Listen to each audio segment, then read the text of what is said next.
Hi guys! Bago po tayo magpunta ng Alabang, ayan, share ko lang sa inyo yung mga na-sold paintings natin kanina mga 3 o'clock.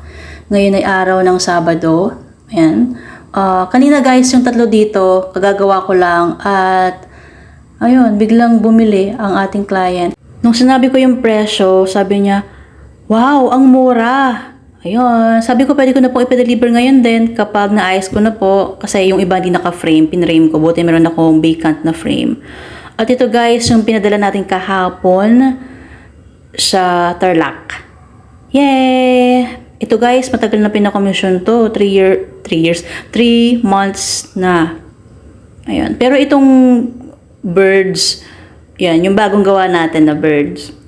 Ayun. Ikuwento ko lang guys, yung pinadala kong kaninang painting sa Palanan, Makati.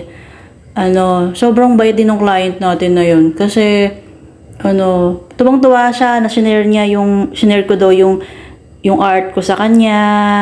Tapos, may freebie kasi siyang isa guys. Bali 5 guys kasi yung pinadala ko, 4 lang yung nabili niya.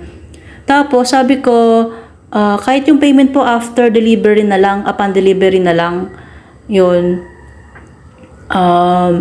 Tapos, sabi niya, Mitch, next time, hingi ka ng 50% kasi baka ma-scam ka. So, di ba, yung client na mismo nagsasabi na magbabayad ako muna bago i-deliver, parang ganon. Actually po, naranasan ko na rin po ma-scam, parang pinakamalaking abstract ko siya dati, 40,000 guys. Hindi ako binayaran kapag deliver ko, binigyan ako ng cake naman. Parang ano bang cake yun? Brazo de Mercedes na bilog. Sobrang sarap naman ng cake na yun. Pero after nun, pina-follow up ko siya, hindi siya nagbibigay, and then sobrang tagal na, and then binlock na ako kalaunan. Ayun, sakit sa puso. Pero wala pa rin akong kadala-dala. Nagtitiwala pa rin ako. Pero, ayun, depende. Pag, ramdam ko naman na magbabayad naman yung client, sige po, upon delivery, para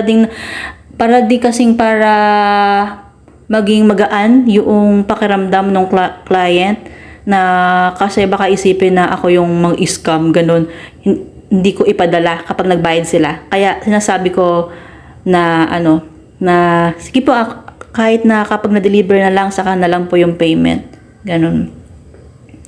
Ayun. Nakakatuwa yung client. Sabi niya, Mitch, magpipicture ako kapag nakaligo na ako kasi nagpapakulay ako ng buhok.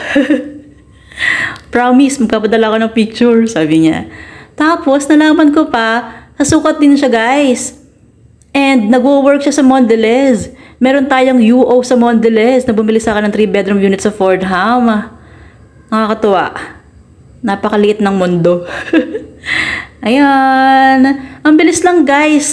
Minessage ko lang siya kanina. Tapos, bumili siya after 15 minutes. Parang pumili lang siya. Okay, ito yung kukunin ko. Akala ko 1 lang, 2 yung kukunin niya, pero 4. Sabi ko, pag marami po kayong bilhin, meron po kayong discount, tapos may freebie pa po. Ayun, tuwan-tuwa siya kasi magaganda daw yung mga paintings. Yan. Hehe, cute. Ang saya.